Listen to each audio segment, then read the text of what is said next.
Hello friends, welcome in YouTube channel Keshav Matthews, and today we are discussing a new topic, and that is very important to the papers.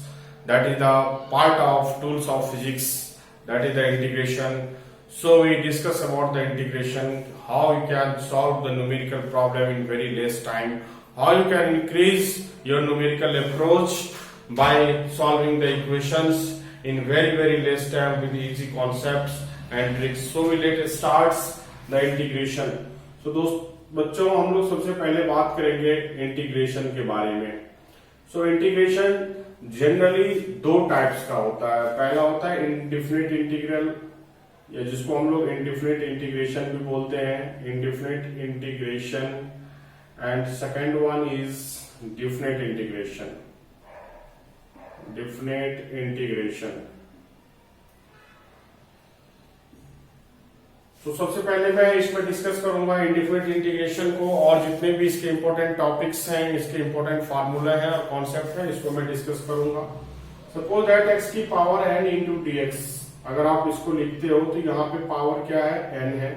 इसको आपको लिखना है x की power n plus one divided by n plus one plus c. C mean some constant here added and some additional constant is c. Next one, if you write only dx, dx का means क्या हो गया, this is the summation of a small x's.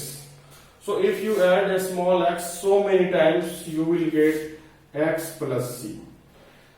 Similarly, if you write integral of dt, so you write t plus some constant c, or you can write t. If you write d theta, you can write theta plus c. So this is the basic one जहां से आप question को solve कर सकते हैं easily.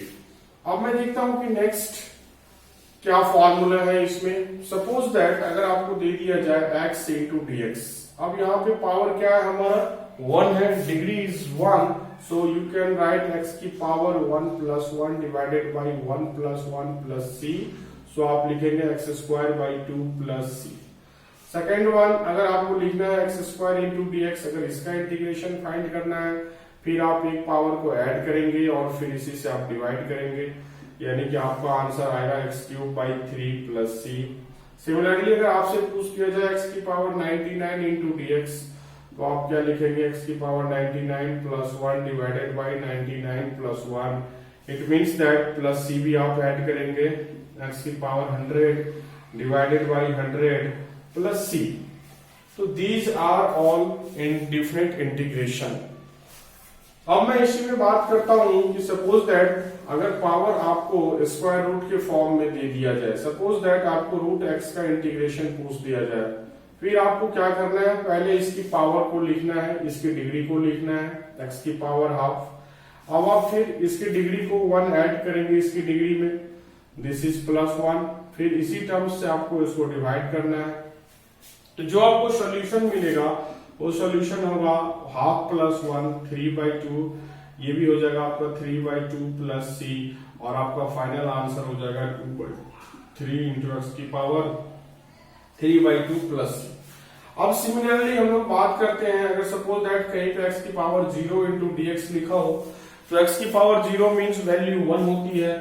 So you can right 1 into d x. तो इसको आप क्या लिखेंगे, एक्स प्लस सी. सिमिलरली इसी में हम आगे देखते हैं, नेक्स्ट हमारा फॉर्म है, सपोज दैट आपको दे दिया जाए 1 by x into d x. अब आप सपोज करो यहाँ पे न्यूमिनेटर में कोई भी वैल्यू गिवन नहीं है, सिर्फ 1 है इंटू डी एक्स है, और डिनोमिनेटर में आपका वैल्यू क्या है, x है. सो अगर आप x को x के रिस्पेक्ट में डिफरेंशिएट करते हैं तो वैल्यू 1 आता है. इट मीन्स जब आप डिनोमिनेटर को डिफरेंशिएट करते हैं और वैल्यू न्यूमरेटर का आता है, तो हम लोग क्या लिखते हैं, this is log of mod denominator plus c, means log of mod x. So this is the important concept. So suppose that अगर आपको इस टाइप से लिखा रहे 2x divided by x square plus 3 into d x, again आप check करेंगे तो x square plus 3 का डिफरेंशिएशन क्या होता है, 2x. तो डिनोमिनेटर का डिफरेंशिएशन क्या होता है, अगर नोमिनेटर में अवेलेबल हो डिनोमिनेटर का डिफरेंशिएशन, यानी कि एक्स स्क्वायर प्लस 2 का डिफरेंशिएशन 3 का डिफरेंशिएशन 2x होता है. सो आप लिखेंगे log of mod 2x plus c. Similarly अगर आपको लिखा हो सपोज दैट 3x क्यूब और यहाँ पे आपको लिखा हो x की power 4 plus 5 into d x. अब आप ध्यान से देखेंगे तो x की पावर 4 प्लस 5 इसका डिफरेंशिएशन होता है 4x क्यूब और 4x क्यूब यहाँ पे अवेलेबल नहीं है, तो सबसे पहले मैं 3 को कॉमन ले लूंगा। You can write x cube into x की power 4 plus 5 into d x. So इसका डिफरेंशिएशन 4x क्यूब होता है और 4 यहाँ पे अवेलेबल नहीं है, तो 4 से मैं मल्टीप्लाई करूंगा तो 4 से डिवाइड भी कर दूंगा और जो हमारा रिजल्ट आएगा वो रिजल्ट आएगा 3/4 log mod x की power 4 plus 5 plus some constant c।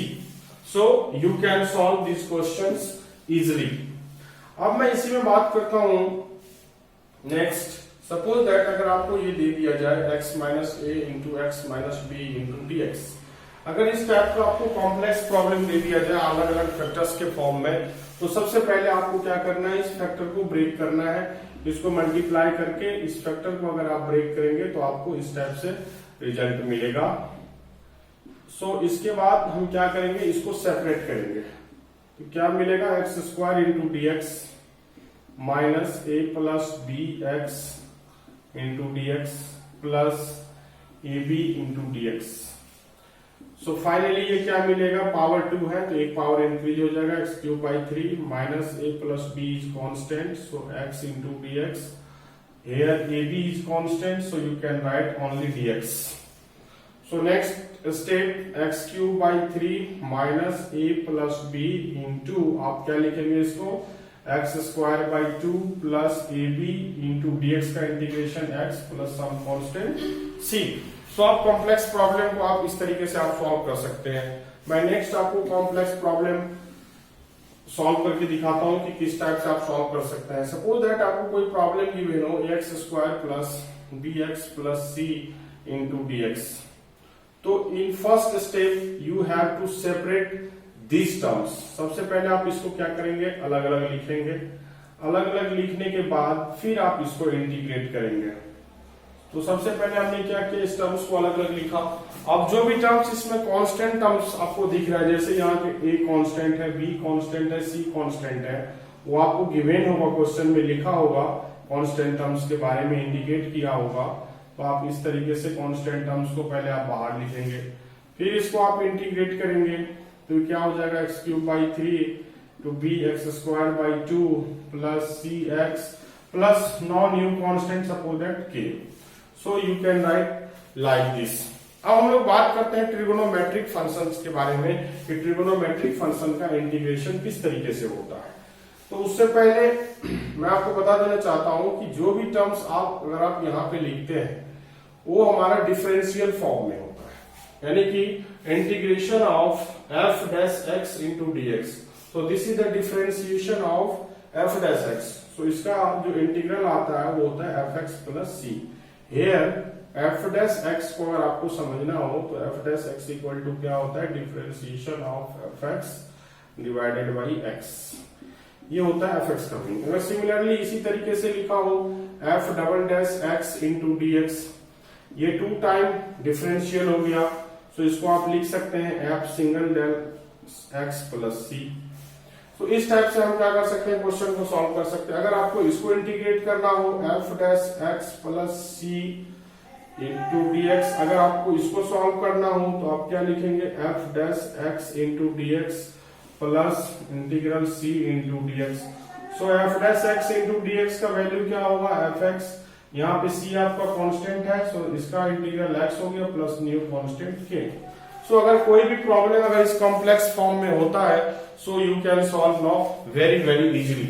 अब मैं बात करता हूं नए टाइप्स की, that is the trigonometric functions. उसका आप इंटीग्रेशन कैसे फाइंड करेंगे। Suppose that sin x into d x, इसका इंटीग्रल होता है minus cos x plus c.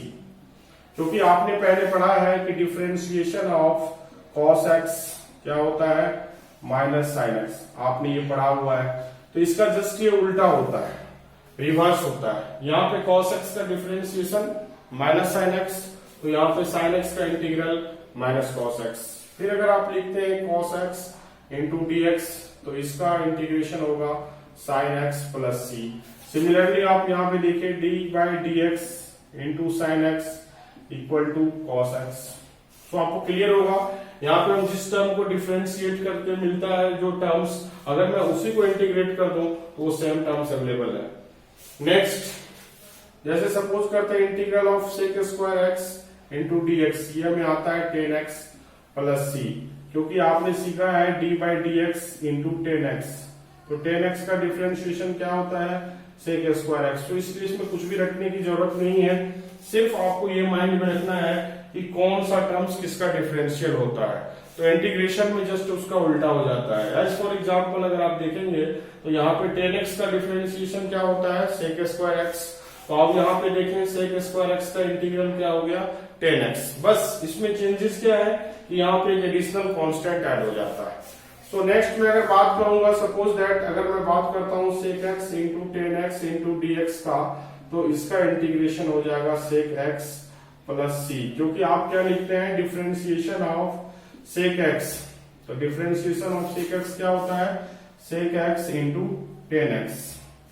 तो इसी मैनर में अगर मैं और आगे बढ़ूंगा तो मैं इस फॉर्मूला को और भी एक्सपेंडेड फॉर्म में लिख सकता हूं like this, integral of 10x into dx, इसको मैं ऐसे भी लिख सकता हूं this is sine x by cos x. अगर आप ध्यान से देखें तो साइन एक्स का डिफरेंशियल क्या होता है minus cos x, sorry cos x का डिफरेंशिएशन क्या होता है माइनस साइन एक्स, और कॉस एक्स हमारा डिनोमिनेटर में है, साइन एक्स हमारा न्यूमरेटर में है।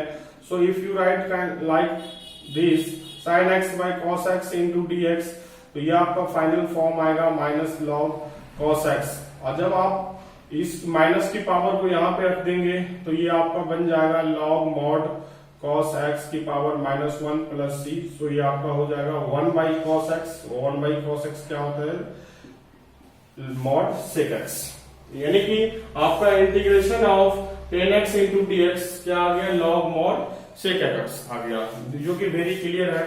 नेक्स्ट हम देखते हैं उसी तरीके से integration of sec x into dx, तो इसका फाइनल फॉर्मूला आता है log mod sec x plus 10x plus c. Similarly अगर मैं cosec x की बात करूंगा cosec x into cot x into dx, तो जैसे आपने पढ़ा है कि इंटीग्रेशन ऑफ cosec x क्या होता है minus cot x into dx, तो इसको आप लिख सकते हैं माइनस cosec x प्लस सी। अगर आपको लिखना होगा integral of cosec square x into dx, तो भी आप लिख सकते हैं minus cot x plus c. सो अगर इसी फॉर्म में मैं आगे बढ़ूं और मैं एक और इंटीग्रल ले लूं कि integration of only cosec x into dx, so you can write log mod cosec x minus cot x plus c. So these are the trigonometric functions जिसका बेसिकली यूज होता है फिजिक्स में, जिससे कि आपका न्यूमेरिकल सॉल्व करने की approach और आपका टाइम टेकिंग वेरी क्या हो जाएगा फास्ट हो जाएगा, और बहुत कम समय में आप न्यूमेरिकल को सॉल्व कर सकते हैं। नेक्स्ट मैं देखता हूं एक्सपोनेंशियल फंक्शन e की पावर x इंटू dx, तो ये सेम आता है e की power x plus some constant c। अब सपोज करो अगर लिखा हो e की पावर ax इंटू dx, तो आप क्या लिखेंगे e की power ax divided by a plus c, यानी कि जो भी कोफिशिएंट है x का उससे आप इसको क्या करेंगे डिवाइड कर देंगे। नेक्स्ट यू राइट e की पावर bx इंटू dx, तो सिमिलरली आप क्या लिखेंगे e की power bx divided by b plus c। Similarly अगर आपको लिखा है e की power minus 2x into dx, तो आप इसको क्या लिखेंगे e की power minus 2x divided by 2 plus c।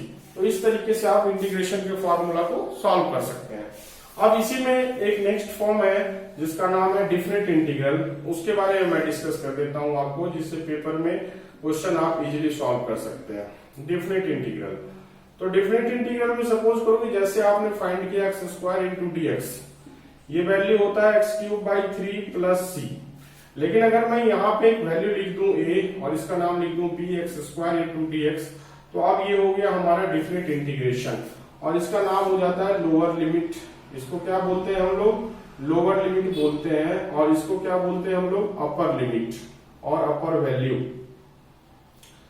इसका जब मैं सॉल्यूशन करूंगा तो क्या लिखूंगा एक्स क्यूब बाई 3। अब अपर लिमिट हमारा क्या है b है, और लोअर लिमिट क्या है a है। जो भी कांस्टेंट टर्म है उसको आप बाहर लिखेंगे x cube in b upper limit lower limit a. अब यहाँ पे क्या करते हैं, हम पहले पुट करते हैं अपर लिमिट को। अपर लिमिट हमारा क्या है बी, तो b cube minus lower limit क्या है हमारा ए क्यूब, यानी कि फाइनल आंसर आपका ये आंसर हो गया। सो इस तरीके से आप प्रॉब्लम को सॉल्व कर सकते हैं डिफरेंट इंटीग्रेशन का। इसी तरीके से मैं एक और क्वेश्चन ले लेता हूं डिफरेंट इंटीग्रल में, जिससे आपके लिए प्रॉब्लम सॉल्व करना आसान हो जाएगा। सपोज दैट 0 से π/2 लिखा हुआ है और यहाँ पे लिखा हुआ है suppose that cos x into dx। तो cos x का इंटीग्रेशन क्या होता है sin x, आप लिख सकते हैं sin x। तो अपर लिमिट π/2, लोअर लिमिट क्या है 0 हमारा। तो इसको मैं वैल्यू पुट करूंगा x की जगह पे, पहले π/2 फिर 0। sin π/2 का मीन्स होता है 90 डिग्री माइनस sin 0। sin 90 का वैल्यू 1, sin 0 का value 0। So final answer is 1। सो इस तरीके से आप प्रॉब्लम में इस कॉन्सेप्ट को आप यूज कर सकते हैं और क्वेश्चन को बहुत ही कम समय में सॉल्व कर सकते हैं। Thank you.